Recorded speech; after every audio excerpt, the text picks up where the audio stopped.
আরও বিপাকে আরও বড় বিপদে ভাইপো।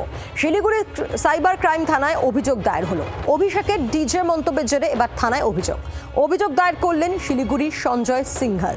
মামলা তদন্ত শুরু করেছে পুলিশ। শিলিগুড়ির সাইবার ক্রাইম থানায় অভিযোগ দায়ের। অভিষেকের ডিজে মন্তব্যের জেরেই থানায় অভিযোগ দায়ের করেন শিলিগুড়ির সঞ্জয় সিংঘল। মামলা তদন্ত শুরু করেছে পুলিশ। এর আগে আপনারা জানেন যে এই ডিজে মন্তব্যের জেরে ইতিমধ্যেই মামলা সিআইডির হাতে গেছে এবং সিআইডি এই নিয়ে তলবও করেছে মঙ্গলবার অভিষেককে। আর এরই মধ্যে আবারও একটি মামলা। কথা বলবো, নারায়ণ সিংহ রায় রয়েছে আমাদের সঙ্গে। নারায়ণ, না ডিজে মামলা এবার শিলিগুড়িতেও?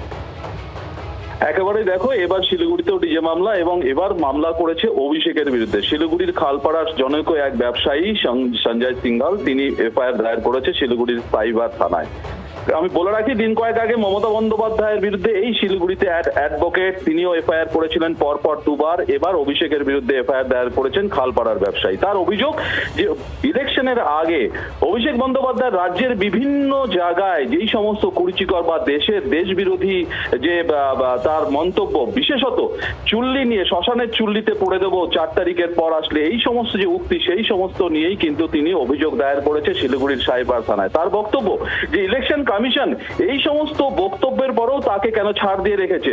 আগে তিনি এফআইআর দায়ের করতে পারেননি, কারণ তখন তৃণমূল সরকার ছিল রাজ্যে আসেন, যার জন্য এই মুহূর্তে বিজেপি সরকার আসাতে তাকে থানাতে, সাইবার থানাতে প্রুফ দিয়ে অভিষেক বন্দ্যোপাধ্যায়ের বিরুদ্ধে এফআইআর দায়ের করতে পেরেছে। তিনি আশাবাদী এবার হয়তো অভিষেক বন্দ্যোপাধ্যায়ের বিরুদ্ধে এই মামলায়, অর্থাৎ তিনি যেই মামলা করেছেন সেই মামলায় কমিশন বা সরকার কোনো ব্যবস্থা নেবে।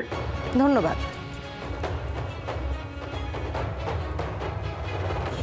নির্বাচনের আগে অনেকবার ওনার ওই উকসানিমূলক বক্তব্য দেখানো হয়েছে।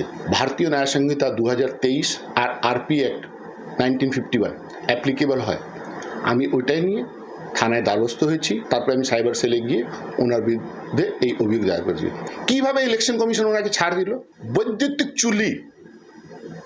চুলি সত্যি করে কার জন্য ব্যবহার হয়? উনি কি একটা ধর্ম বিশেষকে টার্গেট করার চেষ্টা করেনি?